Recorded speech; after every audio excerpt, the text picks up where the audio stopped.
Micah remembers me doing a video for WJON where I talk about the DeZurik manufacturing plant.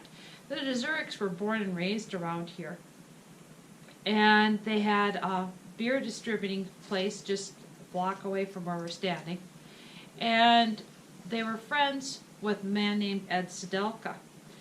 And the DeZurik was working on a valve, and he couldn't figure out how to make it work, and he brought it to Ed, who was a very good tinkerer, mechanic here in town for many years.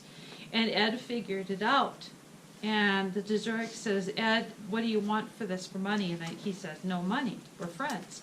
And he said, you don't understand, Ed, I'm going to patent this thing is going to make me money. No, no, don't do it, that's fine. Well, the DeZuriks will go on and make the manufacturing company that makes valves for the rest of the world.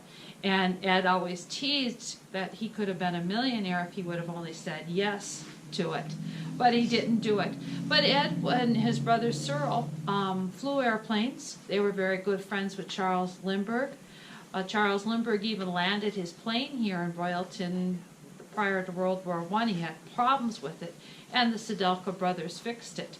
Cyril flew, Ed was the mechanic. Their cousin Tony Collis, who had a mechanic shop near where Nordland's is now, was their mechanic man also.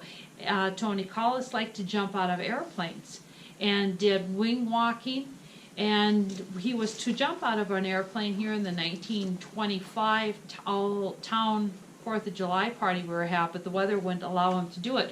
But for a whole week before, Cyril would fly his plane over and dropping heavy sandbags out that was the same weight as Tony was to test where to land. The landing strip and hangar where we now have our compost pile, that was owned by the Stodalkas, and they had a hangar out there, a landing strip. And then in the 1940s, after World War II, there was talk of putting another one out there, but it fell through for whatever reasons.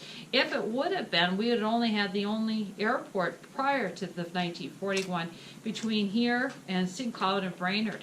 But eventually Little Falls will get it, and Royalton never does. Cyril will go on to be Tri-City Paving, which just recently got bought out by the...